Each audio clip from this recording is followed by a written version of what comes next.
말씀의 제목을 따라해 보시겠습니다. 하나님이 행하시는 구원을 보라.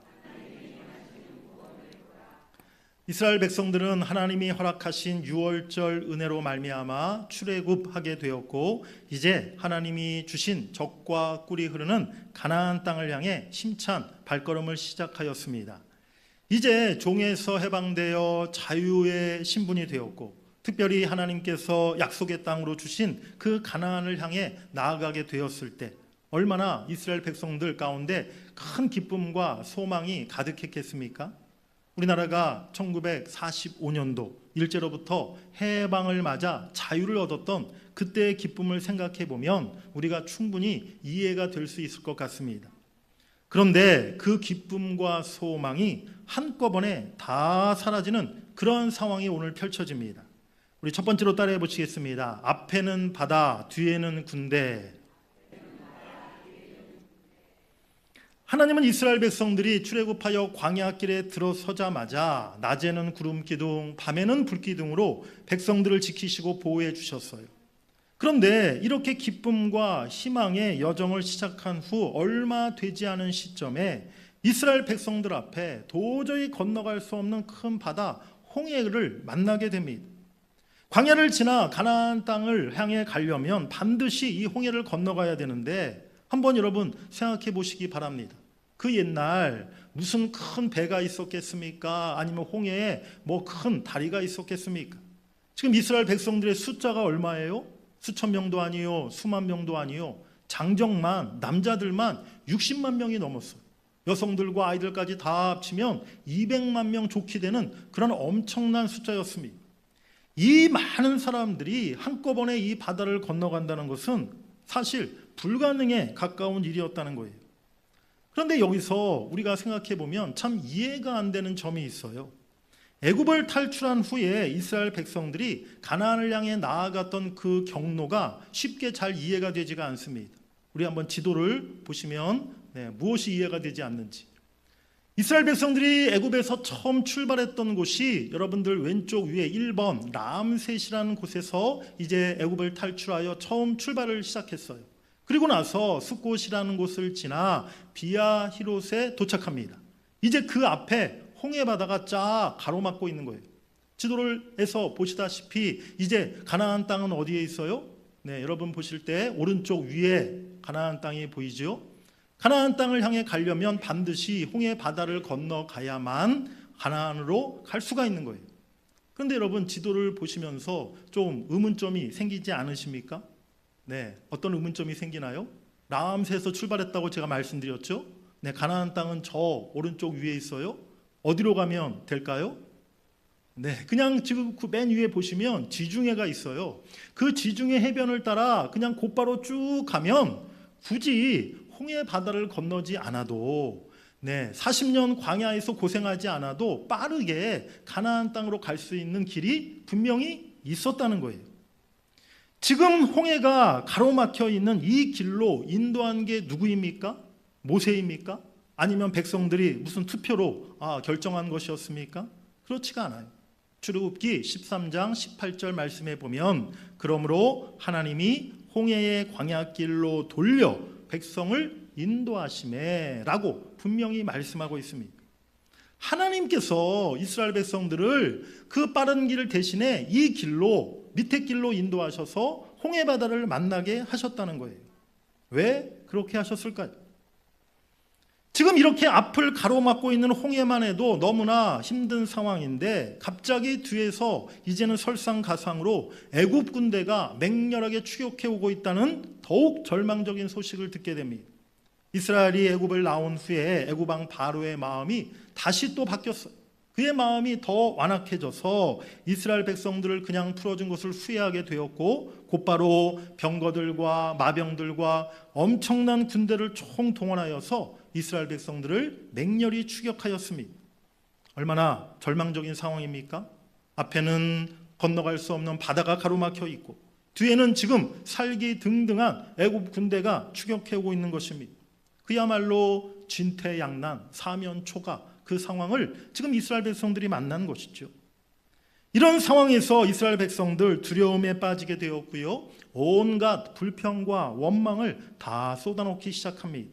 11절 말씀에 보니까 그들이 모세에게 이르되 애굽에 매장지가 없어서 당신이 우리를 이끌어내어 이 광야에서 죽게 하느냐? 어찌하여 당신이 우리를 애굽에서 이끌어내어 우리에게 이같이 하느냐?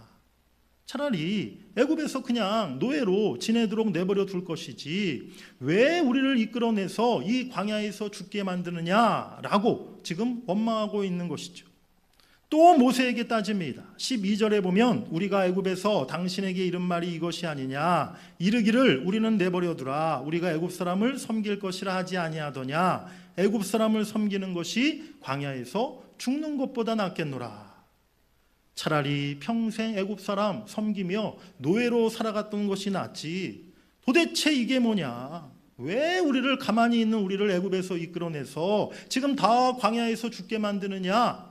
라고 지금 모세를 향해 따지고 있는 거예요. 이 원망은요, 지금 눈앞에 서 있는 모세를 향한 것이었고 동시에 보이지 않는 하나님을 향한 원망과 불평이었어요. 출애굽 구원의 의미를 완전히 깎아버리고 하나님의 은혜까지 완전히 무시하면서 이스라엘 백성들 지금 불평, 불만하고 있는 것입니다. 그런데 사실 오늘 이스라엘 백성들의 그 상황을 우리가 좀 이해할 만하지 않습니까? 방금 전에 말씀드린 것처럼 왜 하나님이 굳이 이런 길로 우리를 인도하셔서 홍해 바다를 만나게 하시고 또 뒤에는 애굽 군대를 만나게 하시고 왜 우리에게 이러한 고난과 사면초가의 어려움을 겪게 하시는가? 인간적으로 사실은 불평하고 원망할 수밖에 없는 지금 상황을 그들이 만났다는 것이죠.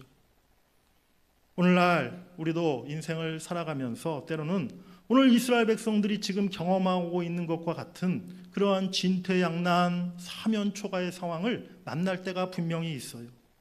사방팔방에서 나를 막 압박하고 조여와서 막 심장이 쪼그라들 것 같은 그러한 마음을 느낄 때가 있어요. 정말 답답하고 고통스러운 그런 시간을 보낼 때가 있다는 것입니다. 매사 모든 것이 내 뜻대로 안 되고 정말 내게 찾아온 이 문제를 어떻게 해결해야 될지 알지 못해서 잠을 못 이루는 그런 경우가 우리에게 있어요. 원치 않는 질병이 찾아와서 우리를 괴롭히기도 하고 사업이 실패하거나 갑자기 직장이 문을 닫아서 경제적인 큰 위기와 어려움을 만나기도 합니다. 때로는 자녀의 문제로, 때로는 관계의 실패로 마음의 고통을 겪기도 한다는 것이죠. 그럴 때 우리도 오늘 이스라엘 백성들과 똑같이 그런 의문을 가지고 하나님 앞에 원망하고 하나님 앞에 따지지 않습니까? 왜 하나님은 오늘 이스라엘 백성에게 또 우리의 인생 가운데 왜 이유를 알 수 없는 역경과 고난을 만나게 하시는 걸까요? 오늘 하나님께서 왜 이스라엘을 하필 이곳으로 이끌어 가셨을까요? 이스라엘 백성들의 말처럼 그들을 광야에서 죽이시려고 하나님이 홍해로 그들을 이끄셨겠습니까? 하나님께서 우리를 막다른 골목 같은 곳으로 이끌어 가실 때가 있어요. 이것은요, 하나님의 실수가 아닙니다. 하나님의 지혜와 능력이 부족해서가 아니라는 것입니다. 반드시 거기에도 이유가 있다는 사실을 우리가 깨달아야 될 줄 믿습니다. 오늘 하나님이 이스라엘 백성들을 왜 막다른 길로 인도하셨나? 첫 번째 이유는요, 출애굽기 13장 17절에 있습니다. 우리 함께 읽어보시겠습니다. 시작. 블레셋 사람의 땅의 길은 가까울지라도 하나님이 그들을 그 길로 인도하지 아니하셨으니 이는 하나님이 말씀하시기를 이 백성이 전쟁을 하게 되면 마음을 돌이켜 애굽으로 돌아갈까 하셨습니다. 아멘. 아까 지도에서 보셨다시피 애굽에서 가나안 땅으로 가는 더 빠른 길이 분명히 있었어요. 하지만 그 길에는요, 이미 블레셋 족속이 그 지역을 다 차지하고 만일 그 길로 갔다면 이스라엘 백성들은 블레셋 족속과 커다란 전쟁을 치를 수밖에 없었던 것이죠. 애굽에서 가나안까지 가는 길에 거쳐야 하는 광야에는요, 블레셋 족속, 아말렉 족속, 미디안 족속들이 광야에서 거주하며 언제든지 이스라엘 백성들을 공격할 수 있는 그런 상황이었습니다.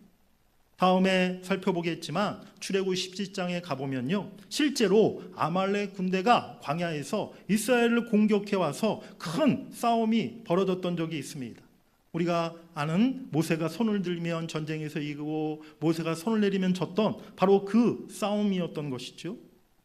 그리고 또한 더 나아가서 장차 이스라엘이 가나안 땅에 들어가게 되면 분명 가나안 족속들과의 그 정복 전쟁을 치러야 그 땅을 차지할 수 있는 그것이 앞으로 예정되어 있었던 것이죠.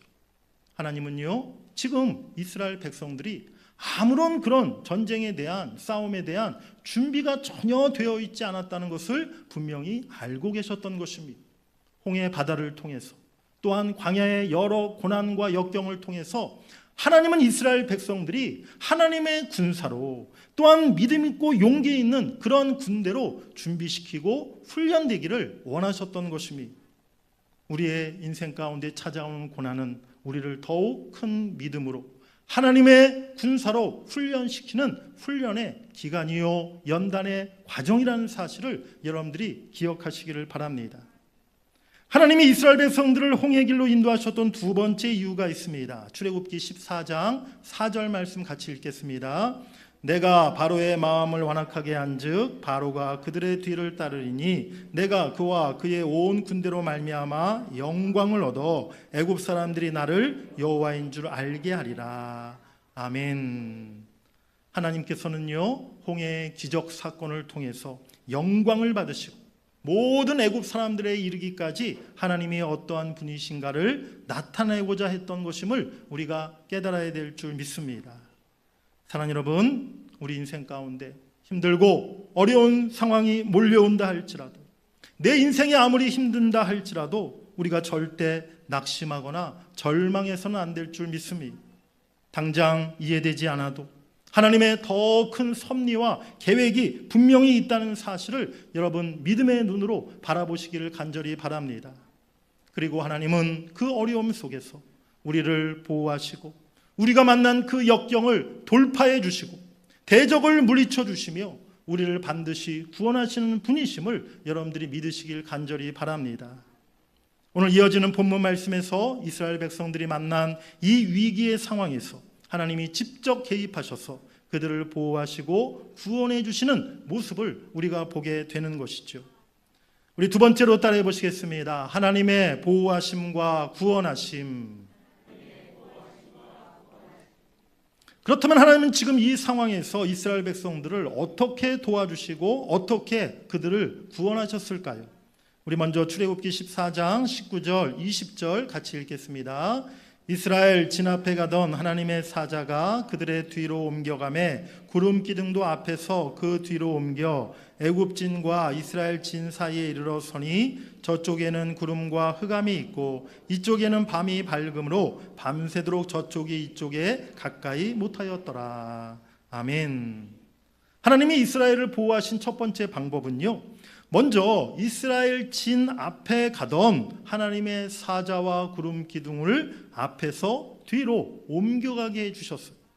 그러니까 지금 이스라엘 진영과 이스라엘 진영을 쫓아오고 있는 애굽 군대 그 사이에 하나님의 사자와 구름 기둥이 딱 지키고 서서 애굽 군대가 이스라엘을 공격하지 못하도록 중간에서 보호막 역할을 해 주었던 것이죠. 그 결과 애굽의 진영에는 구름과 흑암이 가득하고 이쪽 이스라엘 진영은 밤이 대낮처럼 환하게 되었다라고 말씀합니다. 그래서 애굽의 군대가 밤새도록 이스라엘 진영으로 전혀 넘어올 수 없게 만드셨던 것이죠. 사랑하는 여러분, 우리가 인생 가운데 어려움과 위험을 만났을 때 사단마귀가 마치 우리를 막 잡아먹을 것처럼 우리를 덤벼들고 우리를 공격해 올 때, 세상이 우리를 위협해 올 때 우리 하나님께서 여러분들, 우리 하나님의 자녀들을 보호하고 계신다는 사실을 여러분 꼭 기억하시길 바랍니다. 지금도 우리의 모든 대적과 또 우리 사이에 그 중간에서 하나님이 막아주시고 구름 기둥으로 우리를 보호하고 계신다는 사실을 여러분들이 믿으시길 바랍니다. 시편 17편 8절 9절 말씀 우리 함께 같이 읽겠습니다.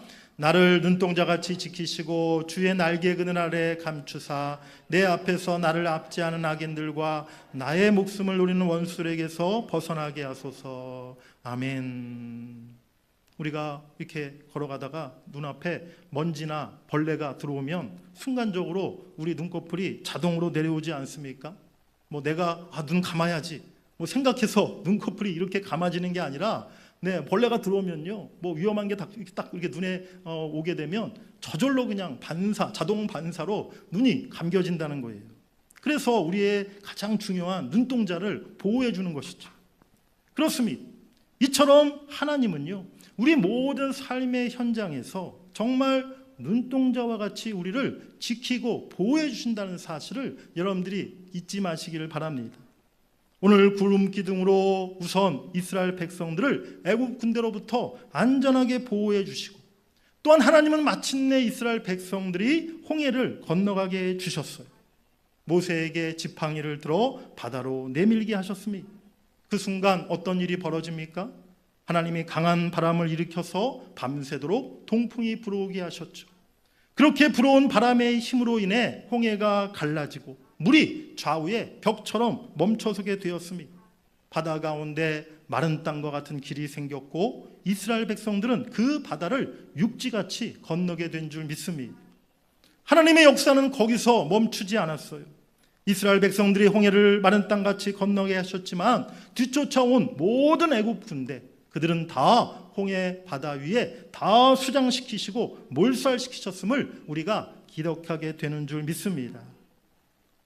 하나님은 불과 구름 기둥 가운데서 바로 애굽 군대를 다 어지럽히셨고 그들을 바다 가운데 다 빠져 죽게 만드셨고 바로 그들 모든 위험으로부터 하나님이 이스라엘 백성들을 구원해 주셨던 것이죠. 사랑하는 여러분, 정말 하나님께서 홍해를 가르시고 그 가운데 길을 내셨음을 여러분 믿으십니까? 정말 하나님께서 애굽 군대를 다 바닷속에 빠뜨려 멸하셨음을 여러분 믿으십니까? 네, 아멘을 크게 하셔야 돼요. 믿으십니까? 이것은 전설이 아니고 무슨 신화가 아니고 모세가 꾸며낸 옛날 이야기가 아니라는 거예요. 역사 가운데 분명히 존재했었던, 하나님이 실제로 역사하셨던 하나님의 기적의 사건임을 우리가 믿어야 할 줄 압니다. 그 하나님의 보호하심과 구원하심의 역사가 오늘 우리 삶에도 동일하게 나타나고 있다는 것이죠. 오늘 우리 앞을 가로막고 있는 어떠한 홍해 바다가 있다 할지라도 우리의 뒤를 날마다 쫓아오고 우리의 삶을 힘들게 만들고 내 마음을 압박하고 있는 어떠한 위협과 어떠한 악한 세력들이 있다 할지라도 여러분 두려워하지 마시기를 바랍니다. 하나님이 그 가운데 길을 열어주시고 우리를 쫓아오는 모든 악한 세력들, 고통의 문제들을 다 물리쳐 주시고 해결해 주시는 승리의 역사가 우리 삶에 나타나게 될 줄 믿습니다. 우리 세 번째로 따라해 보시겠습니다. 하나님의 거룩한 전쟁. 그런데 오늘 본문 13절, 14절에서 어떻게 해서 이러한 위대한 승리를 거두게 되었는가? 아주 중요한 신앙의 원리를 우리에게 말씀해 주고 있습니다. 우리 그 중요한 13절, 14절 말씀을 우리 한번 같이 천천히 읽어보시겠습니다. 시작. 너희는 두려워하지 말고 가만히 서서 여호와께서 오늘 너희를 위하여 행하시는 구원을 보라. 너희가 오늘 본 애굽 사람을 영원히 다시 보지 아니하리라. 여호와께서 너희를 위하여 싸우시리니 너희는 가만히 있을지니라. 아멘. 이스라엘 백성들은 홍해 바다와 뒤쫓아오는 애굽 군대를 바라보면서 다 두려움에 빠졌지만 영적 지도자 모세는 그렇지 않았어요. 오히려 백성들 앞에 서서 믿음으로 담대하게 선포합니다. 오늘 이 구절이 모세가 이스라엘 백성들에게 선포한 내용이에요. 더불어 이 구절은 하나님의 거룩한 전쟁의 원리가 무엇인가를 우리에게 가르쳐주고 있습니다.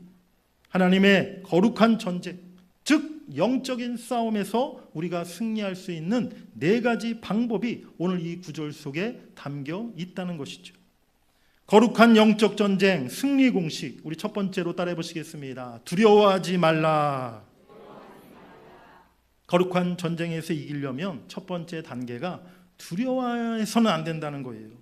오늘 13절 너희는 두려워하지 말고 라고 말씀하고 있죠.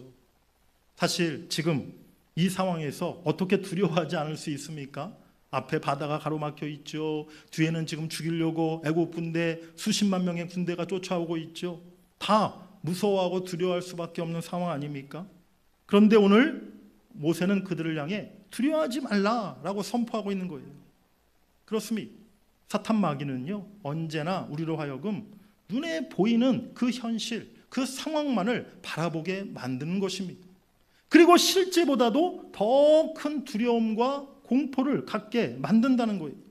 두려움에 빠져서 그저 벌벌 떨고 입을 뒤집어 쓰고 아무 생각도 못하게 만들고 아무런 대처도 못하게 만들고 기도도 못하게 만드는 것이 사탄이 하는 방법이라는 사실입니다. 우리 인간이 가지고 있는 큰 약점 중에 하나가 너무 쉽게 두려움에 빠진다는 것. 그것이 우리 인간의 큰 약점 중에 하나라는 거예요.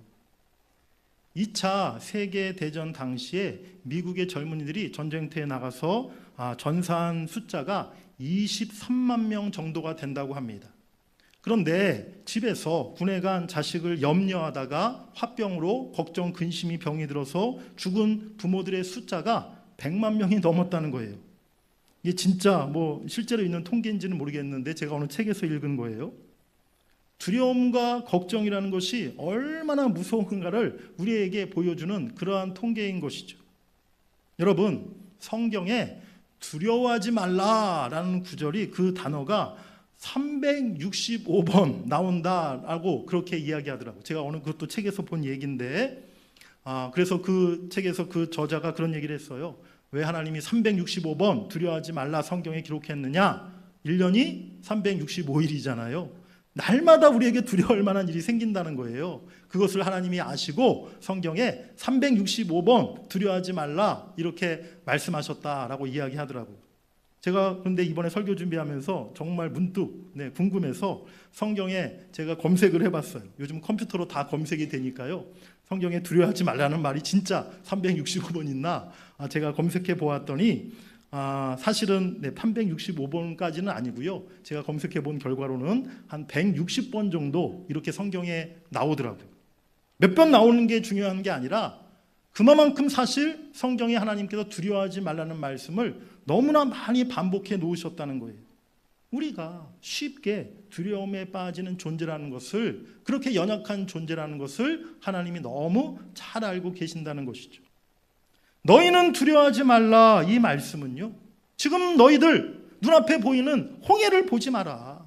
뒤에 쫓아오는 애굽의 군대를 보지 마라. 너희가 바라봐야 될 것은 위에 계신 하나님이다 라고 오늘 모세가 선포하고 있는 것입니다. 눈에 보이는 상황과 현실에 대한 두려움 대신에 보이지 않지만 살아계시고 위대하신 하나님을 바라보는 것, 이것이 거룩한 전쟁의 첫 번째 승리 방식임을 여러분들이 깨달으시기를 간절히 바랍니다. 두 번째 따라해 보시겠습니다. 가만히 있으라. 두 번째 단계는 가만히 있으라는 거예요. 오늘 13절에 가만히 서서라고 말씀하고 있고요. 14절에도 너희는 가만히 있을지니라 라고 말씀합니다. 근데 여기서 가만히 서라, 서 있으라 라는 이 말은 그냥 아무것도 하지 않고 뒷짐지고 그냥 애들이 장난하는 거 있지 않습니까? 얼음, 땡, 이런 장난, 그것처럼 얼음 내가지고 가만히 있으라, 그런 뜻이 아니에요. 여기서 가만히 서서 가만히 있을지라, 이 원어의 의미를 살펴보니까 너희 자리를 지키라, 흔들리지 말고 그곳에 서 있으라, 혀를 물고 침묵을 지켜라 라는 그러한 뜻이 이 말에 담겨 있더라는 것이죠. 비록 지금 상황이 너무나 절박하고 너무나 무섭다 할지라도 너희들 절대 다급해하지 말고 어디로 도망치지 말고 지금 그 서 있는 자리를 지키고 불평하는 말 대신 침묵하면서 하나님이 하실 일을 기다리라 라고 오늘 모세가 말씀하고 있는 것입니다. 사랑하는 여러분, 아무리 우리 인생이 힘들어도, 우리 신앙생활이 아무리 고단해도 여러분 절대로 도망가시면 안 됩니다. 여러분 옆에 분들과 한번 얘기하시기 바랍니다. 절대 도망치지 마세요.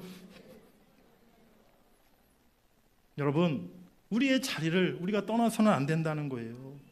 도망쳐서 힘들다고 지금 있는 자리를 피해버리면요, 이제 곧 우리 삶 가운데, 우리 교회 가운데 하나님이 놀라운 일들을, 놀라운 축복을 우리에게 허락하실 텐데 그것을 우리가 경험하지 못하고 그것을 보지 못하게 된다는 것이죠. 제가 지난주 토요일 날 우리 노예 한 교회 입당 예배가 있어서 참석했었는데요. 예배 후에 예배를 잘 마치고 이제 목사님들 점심 식사를 교회에서 대접해서 이제 점심 식사를 하고 있는데 다른 선배 목사님 한 분이 이제 입당 예배 치른 그 담임 목사님에게 갑자기 식사하다 물어보시더라고요. 목사님 혹시 그런데 성전 건축하는 도중에 교회 떠난 성도들은 없으셨나요? 네, 라고 물어보시는 거예요. 그랬더니 목사님, 우리 교회 건축한다고 뭐 어디 떠나간 성도 한 명도 없었습니다. 라고 얘기하시더라고요. 그랬더니 그 목사님이 하는 얘기가 목사님네 교회는 정말 은혜네요. 본인 자기 교회는 한 10년 전에 건축을 조그맣게 했는데 건축한다는 얘기하자마자 성도들이 절반이 어디로 떠나갔다는 거예요. 네. 여러분, 앞으로 우리 교회도 이제 성전 건축 귀한 사역을 앞두고 있는데 절대로 어디로 떠나갈 생각하지 마시기 바랍니다. 떠나갈 분들은 미리 저에게 찾아오셔서 미리 예고라도 하시기 바랍니다. 끝까지 우리가 자리를 지켜야, 우리의 자리를 떠나지 않아야 우리가 하나님의 행하실 놀라운 일들을 보게 될 수 있다는 거예요. 그 자리를 떠나버리고 나면 그 다음에 하나님이 행하실 일들을 우리는 경험하지 못하고 보지 못하게 되는 것이죠. 오늘 이스라엘 백성들이 지금 애굽 군대가 무섭다고 그 자리를 떠나 다 도망쳐 버렸으면 하나님이 이제 곧 홍해 바다를 갈라주시고 애굽 군대를 다 물에 빠뜨려 멸하실 그 일을 그들이 어찌 볼 수 있었겠습니까? 하나님께서 일하실 때 우리는 가만히 있어야 하고 그 자리를 지키고 그 자리에서 하나님이 역사하실 날을까지 우리가 기도하며 기다려야 될 줄 믿습니다. 하나님이 일하시고 하나님이 놀라운 일을 행하실 때까지 사랑하는 여러분들, 기도의 자리, 예배의 자리, 이 사명의 자리를 떠나지 않고 지켜가시는 여러분들이 되시기를 주의 이름으로 간절히 축복합니다. 우리 계시록 2장 25절 26절 함께 같이 읽겠습니다. 시작. 다만 너희에게 있는 것을 내가 올 때까지 굳게 잡으라. 이기는 자와 끝까지 내 일을 지키는 그에게 만국을 다스리는 권세를 주리라. 아멘. 우리 세 번째로 따라해 보시겠습니다. 하나님의 구원을 보라. 거룩한 전쟁 세 번째 단계는 하나님의 구원을 보라라는 것입니다. 오늘 13절에 여호와께서 오늘 너희를 위하여 행하시는 구원을 보라라고 말씀하고 있죠. 여기서 구원을 보라라는 이 말은 최후의 승리를 가리키는 말입니다. 오늘 하나님께서 너희를 위해 행하실 일, 즉 최후의 승리를 너희들이 지켜보고 바라보라라고 말씀하고 있는 것입니다. 우리 조금 있으면 6월 달에 아마 월드컵 축구 대회가 열리는 것으로 제가 알고 있어요.